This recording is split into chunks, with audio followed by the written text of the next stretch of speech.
kasih Pastor Yongki untuk kesempatannya. Semangat pagi. Kata Ko Heri waktu itu cuma Pak Yongki yang bisa ngomong semangat pagi panjang sekali. Semangat pagi saudara. Salam penuaian, salam impactful life. Hidup berdampak jadi berkat. Terjadi di dalam nama Yesus. Shalom saudara-saudara terkasih. Siapa yang tak hidupnya mau berdampak? Saya mau, saudara juga mau. Amin. Puji Tuhan, hari yang baru. Terima kasih untuk kesempatannya. Kita udah masuk dalam pujian dan penyembahan. Kita butuh firman. Amin. Firman Tuhan yang saya renung-renungkan akhir-akhir ini diambil dari firman Tuhan Kisah Para Rasul 16 ayat 23 sampai 26. Kisah Para Rasul 16 ayat 23 sampai 26. Dan saya mengambil dari terjemahan baru. Kisah Para Rasul 16 ayat 23 sampai 26. Kita sama-sama baca ya saudara ya. Saya memiliki kebiasaan kalau baca firman keluarin. Kalau di rumah gak masalah. Amin. Kita baca firman Tuhan 3, 2, 1. Setelah mereka berkali-kali didera, mereka dilemparkan ke dalam penjara. Kepala penjara diperintahkan untuk menjaga mereka dengan sungguh-sungguh. Sesuai dengan perintah itu, kepala penjara memasukkan mereka ke ruang penjara yang paling tengah dan membelenggu kaki mereka dengan pasungan yang kuat. Tetapi kira-kira tengah malam Paulus dan Silas berdoa dan menyanyikan puji-pujian kepada Allah, dan orang-orang hukuman yang lain mendengarkan mereka. Ayat 26, akan tetapi terjadilah gempa bumi yang hebat sehingga sendi-sendi penjara itu goyah.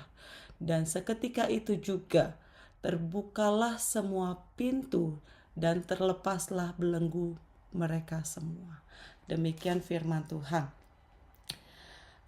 Kita tahu cerita ini adalah cerita tentang terobosan saudara, breakthrough. Dan dikatakan di sana katanya belenggu mereka semuanya terlepas dan kepala penjara sampai takut. Kalau kita teruskan baca firman Tuhan, dikatakan kepala penjaranya sampai takut hampir mau bunuh diri. Tetapi Paulus dan Silas, tahanan yang ada di situ, tidak melarikan diri. Cerita ini membicarakan tentang breakthrough saudara. Tapi waktu saya renung-renungkan firman Tuhan ini, tadinya saya mau kuasa, pujian, dan biasanya itu ya dari waktu saya membacakan firman Tuhan itu. Tapi yang membuat saya, yang menjadikan rema buat saya dan yang memikat hati saya adalah saat Paulus dan Silas memutuskan untuk memuji Tuhan dalam keadaan dan kondisi yang tidak baik.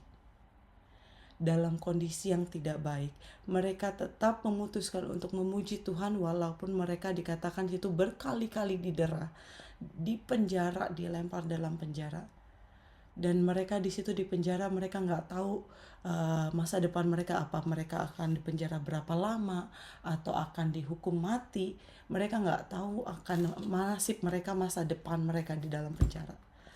Jadi karena itu kalau saya diizinkan untuk bisa memberi judul renungan pagi hari ini, Praise Before Breakthrough. Yuk sama-sama kita katakan Praise Before Breakthrough. Praise before breakthrough. Itulah yang menjadi rema buat saya yang saya bisa sampaikan pagi hari ini. Praise before breakthrough. Saya mendapat 4 hal saudara dari firman ini. Yang pertama, dikatakan pujian membawa kita masuk dalam hadirat dan tuntunan Tuhan. Praise before breakthrough. Pujian membawa kita masuk dalam hadirat dan tuntunan Tuhan. Dan kadang seringkali ya saudara, kadang kalau sebelum kita mengambil keputusan yang besar, kita tuh sebagian besar dari kita tuh punya kerinduan, kita sibuk untuk mencoba mengerti rencana Tuhan atas hidup kita. Ya Pak ya, Kita mau mencari tahu rencana Tuhan atas hidup kita. Gimana sih cara Tuhan? Kalau saya menghadapi atau mengambil keputusan ini, cara Tuhan seperti apa? Saya mengatakan itu sangat baik, saudara. Tapi menurut saya, kalau kita mau jujur, otak manusia itu terlalu kecil untuk menyelami cara kerja Tuhan. Kita bisa mengenal hati Tuhan, kita bisa tahu rancangan Tuhan atas hidup kita, tetapi kita tidak bisa selalu mengerti cara kerja Tuhan. Hati Tuhan dan rancangannya kita bisa selami dari firman Tuhan. Tapi cara kerja Tuhan, jalan pikiran Tuhan itu melampaui segala akal, saudara. Tuhan bisa kasih cara yang begitu luar biasa. Yesaya 55 ayat 8. Dikatakan di sini, sebab rancanganku bukanlah rancanganmu dan jalanmu bukanlah jalanku. Demikian firman Tuhan. Firman ini mengatakan rancangan Tuhan itu luar biasa. Kita nggak bisa selami. Otak kita sekalipun jenius itu terlalu kecil untuk menyelami rancangan Tuhan. Jalan pikiran Tuhan. Rancangannya. Dan ketika kita, dan pujian penyembahan buat kita masuk dalam hadirat Tuhan. Itulah tujuan utamanya. Pujian membawa kita masuk dalam hadirat Tuhan. Karena ketika kita masuk dalam hadirat Tuhan, kita mulai bisa melihat tuntunan tangan Tuhan. Saat kita masuk dalam hadirat Tuhan, disitulah kita bisa mulai melihat tuntunan-tuntunan Tuhan. Mazmur 100 ayat 4 dikatakan di sini. Masuklah melalui pintu gerbangnya dengan ucapan syukur. Masuklah ke pelatarannya dengan pujian, saudara. Puji-pujian. Pelantarannya itu apa? Ibaratnya pelantaran Tuhan itu adalah hadiratnya Tuhan. Jadi kita masuk dengan hadiratnya dengan puji-pujian. Kadang memang kita tidak langsung mengerti kenapa ini bisa terjadi dalam hidup kita. Kenapa kok prosesnya panjang banget? Kenapa sih prosesnya nggak enak? Kenapa dan kenapa? Dan tetapi saat kita memuji Tuhan, kita nggak lagi mefokuskan kenapa. Tapi saat kita memuji Tuhan, kita mulai merasakan damai sejahtera. Saat kita memuji Tuhan, kita mulai merasakan damai. Dan dalam damai itu, kita mulai melihat sedikit demi sedikit arah yang Tuhan mau kasih ke kita, tunjukkan ke kita. Firman Tuhan katanya rahasia Tuhan akan disingkapkan, akan dinyatakan. Amin. Mazmur 25 ayat 14, yuk kita sama-sama baca. Mazmur 25 ayat 14. Dikatakan di sini, Tuhan bergaul karib dengan orang yang takut akan Dia dan perjanjiannya diberitahukannya kepada mereka. Jadi Tuhan sendiri dalam bergaul karib itu bergaul dalam keintiman. Bergaul karib itu masuk terus dalam hadiratnya. Hidup yang hari lepas hari bergantung dalam hadiratnya. Karib, saudara, karib nggak bisa lepas dalam hadiratnya. Itulah dimana dalam hadiratnya ada damai sejahtera yang bisa membuat kita melihat tuntunan Tuhan. Tuhan memang tidak membuka semua jalan, membukakan semua jalan kepada kita semua orang, tetapi dengan ada perkara-perkara yang Tuhan akan singkapkan di hadapan kita, di hadapan orang yang dekat di hadapannya. Amin. Satu dan demi satu di depan kita saat kita menghadapi proses ujian, tapi kita terus dekat dalam hadirat bergaul karib, disitulah Tuhan akan menyingkapkan. Amin. Tuntunan Tuhan akan semakin nyata. Jadi kesimpulan poin pertama adalah pujian bukan hanya sekedar musik. Pujian adalah sikap hati kita yang membawa kita masuk dalam hadirat Tuhan. Dan saat kita masuk dalam hadirat Tuhan, kita bisa mulai melihat tuntunan Tuhan satu demi satu. Gak bisa buat kita menyelami pikiran Tuhan, karena begitu besar. Caranya adalah masuk dalam hadiratnya. Dalam hadiratnya ada tuntunan Tuhan. Amin. Itu yang pertama yang saya bisa dapat. Yang kedua yang saya bisa dapat dan bagikan, pujian mendatangkan berkat. Yuk sama-sama katakan dengan saya, pujian mendatangkan berkat. Pujian mendatangkan berkat. Seringkali kita mengukur berkat dengan apa yang kita bisa lihat. Amin. Itu klise banget, dan saya selalu bilang berkat uang, penghasilan itu berkat yang biasanya orang lihat. Tetapi sadarkah kita, kesempatan juga berkat buat kita.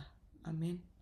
Kesempatan kita untuk jadi saksi Tuhan itu pun berkat, saudara. Kesempatan adalah berkat. Tidur nyenyak yang tadi malam kita alami itu adalah berkat, saudara. Nafas pagi, semangat pagi, nafas pagi ini kita bisa nafas tanpa bantuan oksigen, itu pun berkat. Damai sejahtera itu pun berkat dari Tuhan. Amin. Jadi begitu banyak alasan untuk kita bisa datang di hadapan Tuhan untuk memuji Tuhan. Dan pujian itu sendiri mendatangkan berkat. Bilangan 6 ayat 24 sampai 26. Bilangan 6 ayat 24 sampai 26. Demikian firman Tuhan. Tuhan memberkati engkau dan melindungi engkau. Tuhan menyinari engkau dengan wajah-Nya dan memberi engkau kasih karunia. Tuhan menghadapkan wajah-Nya kepadamu dan memberi engkau damai sejahtera. Amin, amin, amin. Dan ini firman Tuhan ini adalah doa berkat yang biasanya hamba-hamba Tuhan ucapkan, naikkan saat mengakhiri ibadah. Inilah doa berkat. Jadi dengan kata lain, Alkitab sendiri tidak membatasi berkat dengan kekayaan.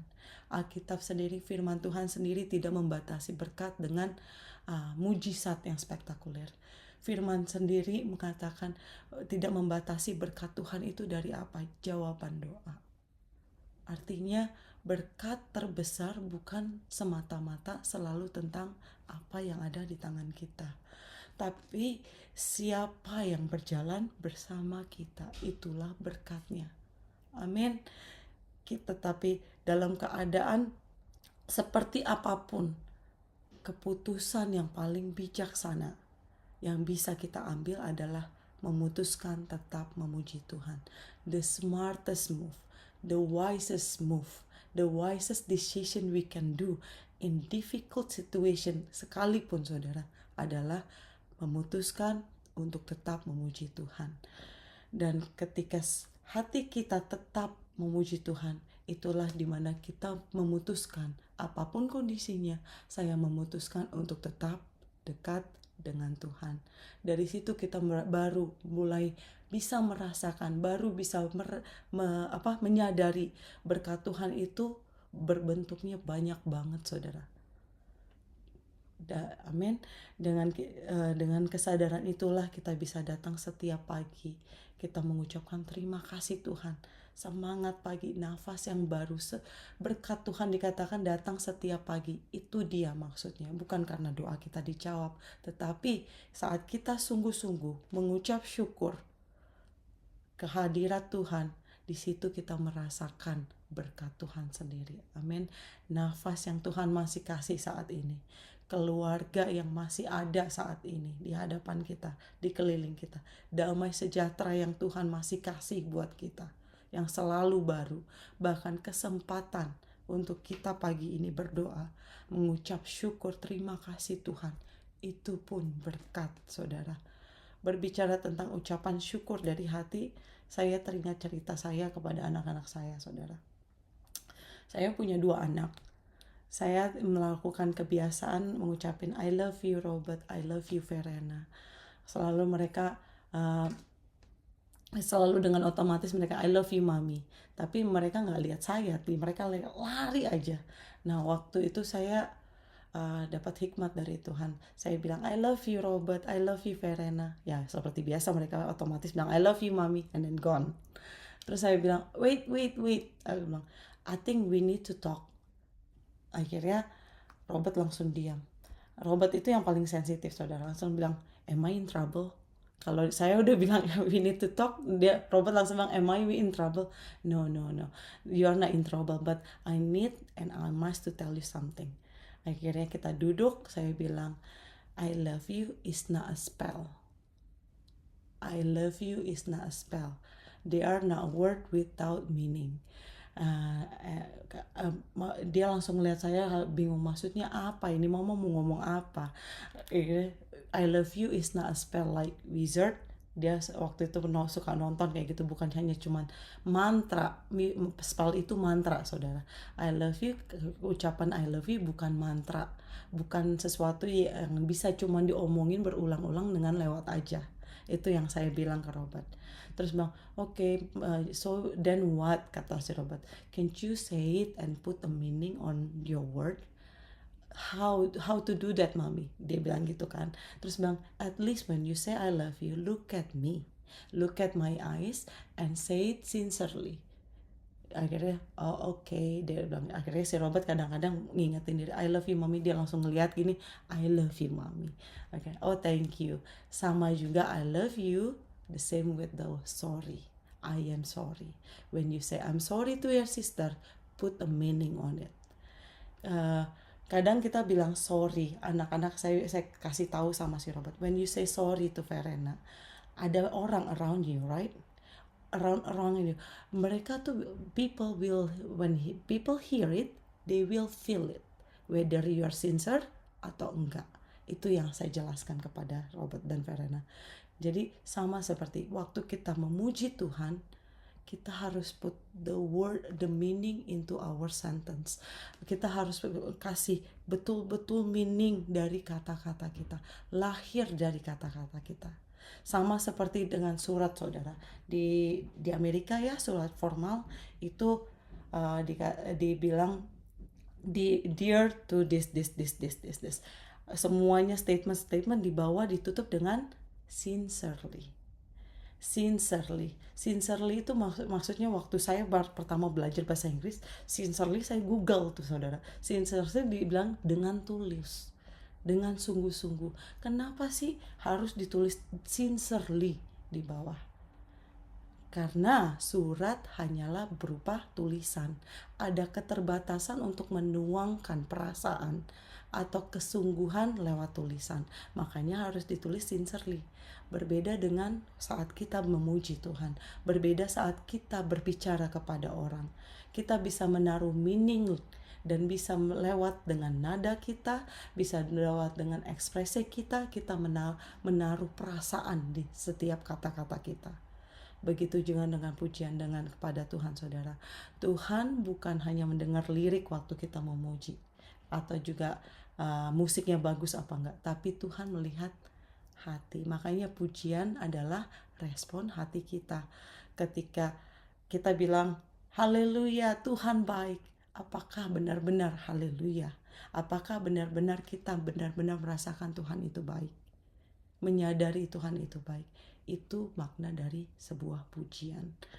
Kesimpulan yang ketiga adalah saat kita memuji dan mengagungkan Tuhan, kita sedang mengagumi kebesarannya dengan sungguh-sungguh. Dan saat kita benar-benar menyadarinya, damai sejahtera Tuhan turun atas hidup kita. Dan damai sejahtera Tuhan yang seperti damai sejahtera Tuhanlah yang membuat Paulus dan Silas memutuskan untuk tidak keluar dari penjara. Karena damai sejahtera Tuhan dalam hadirat Tuhan, itulah yang membuat mereka tetap memilih untuk hidup benar, yaitu stay dalam penjara. Dan damai sejahtera Tuhan yang menuntun kita untuk tetap hidup dalam ketentuan Tuhan. Amin. Yang ketiga yang saya bisa bagikan adalah saat kita memuji Tuhan, kerajaan Tuhan dinyatakan.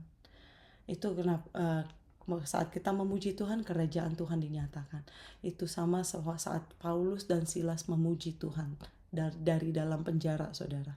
Hadirat Tuhan turun. Apa yang terjadi? Bumi tergoncang. Di sana ada katanya begitu dahsyat gempa bumi, belenggu terlepas, pintu penjara terbuka. Itulah saat kita memuji Tuhan, kita mendatangkan kerajaan turun atas bumi. Mazmur 22 ayat 4 dikatakan, tetapi engkaulah yang kudus yang bersemayam di atas puji-pujian orang Israel. Saat kita memuji Tuhan, kita membawa atmosfer kerajaan Tuhan, kerajaan surga turun ke bumi, saudara.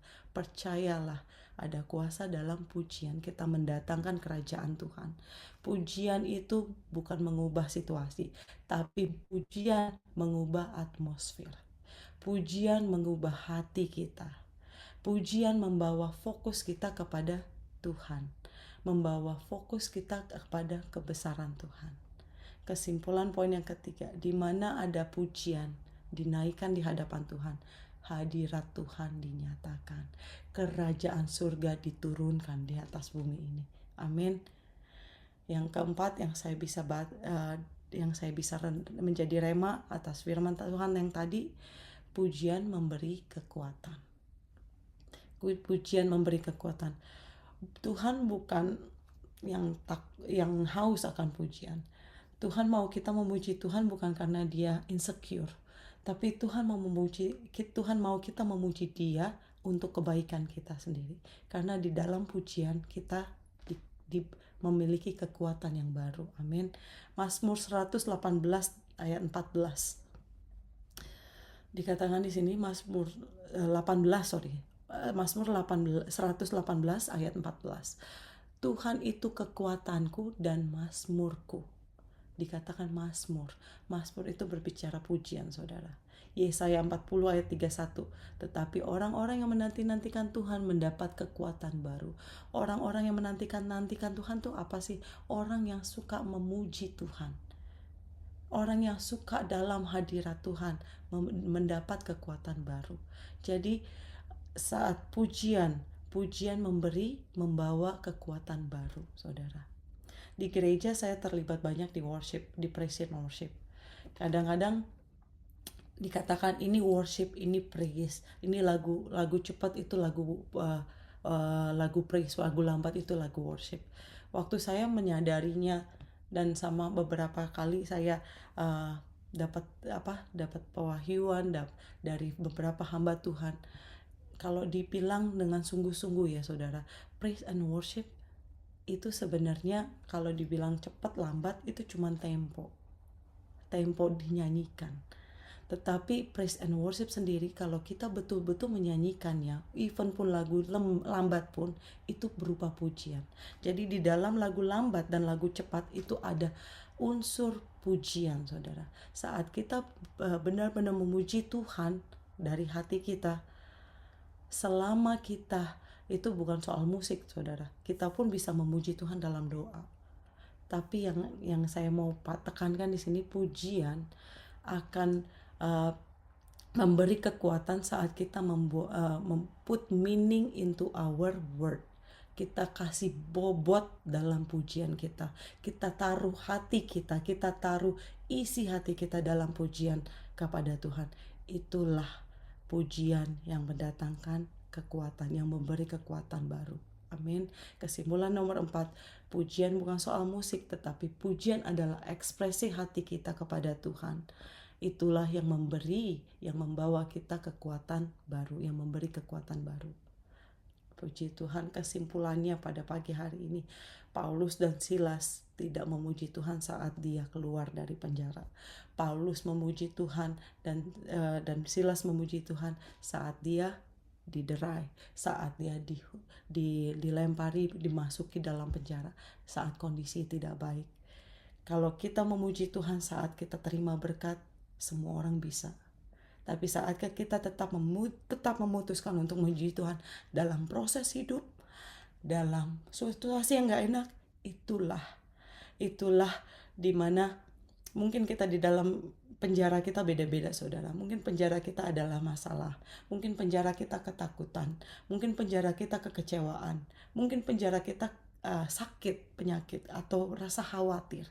Tapi saat kita memuji Tuhan, kita masuk dalam hadirat Tuhan. Amin. Dan dalam hadirat Tuhan ada tuntunan Tuhan. Saat kita tetap memutuskan untuk memuji Tuhan, ada berkat Tuhan di situ, yaitu damai sejahtera Tuhan. Dan saat kita tetap memutuskan memuji Tuhan, hadirat Tuhan, kita mendatangkan hadirat Tuhan, kerajaan Tuhan. Dan saat kita tetap memuji Tuhan, ada kekuatan yang baru. Hanya pujian, bukan hanya memuji Tuhan sekedar kata-kata, tapi put meaning, put your feeling into the sentence. Iman yang kecil itu dikatakan bisa memindahkan gunung. Tetapi iman yang benar, yang memampukan kita memutuskan untuk tetap memuji Tuhan sekalipun di dalam penjara. Tuhan Yesus memberkati. Yuk sama-sama kita doa. Bapa yang baik, kami mengucap syukur atas firman-Mu pagi ini Tuhan. Biarlah Tuhan apa yang menjadi rema buat Irin bisa juga menjadi rema buat saudara-saudara kami Bapa. Tuhan Yesus, ajar kami untuk tetap bisa berani mengambil keputusan, memuji Engkau, menaikkan puji-pujian di hadapan-Mu Tuhan. Bukan saat dalam keadaan yang baik, bukan saat kami beroleh kemenangan, bukan saat kami melihat doa kami dijawab, tetapi biarlah Tuhan setiap kami tetap untuk memutuskan memuji Tuhan di tengah proses hidup sekalipun, di mana itu sulit, di mana itu sakit, kami mau memutuskan tetap memuji Tuhan, karena pada hakikatnya Engkau adalah Tuhan yang baik. Apapun kondisi kami Tuhan, biarlah Tuhan setiap pujian kami yang kami naikkan di hadapan-Mu Tuhan, baik itu melalui lagu-lagu yang kami naikkan, baik itu melalui doa yang kami naikkan, biarlah itu sungguh-sungguh kami menaruh perasaan kami dari setiap pujian kami, itu lahir dari hati kami Tuhan. Karena pagi hari ini kami tahu, kami diingatkan kembali bahwa pujian membawa kami masuk dalam hadirat Tuhan, bahwa dalam hadirat Tuhan ada tuntunan Tuhan, dan ada mujizat dan berkat Tuhan saat kami memuji Tuhan, yaitu damai sejahtera Tuhan yang Kau tinggalkan atas kami Bapa, di mana ada pujian yang sungguh-sungguh, hadirat Tuhan, kerajaan-Mu dinyatakan dan memberi kekuatan buat setiap kami. Terima kasih Tuhan Yesus, materaikan firman-Mu, biarlah ini menjadi rema buat Irin dan buat saudara-saudara kami Bapa. Kami mau terus tetap memuji Tuhan, sekalipun di dalam penjara, sekalipun di dalam lembah, karena Engkau Tuhan yang baik sekarang dan selamanya. Di dalam nama Tuhan Yesus, jemaat Tuhan yang mau katakan amin.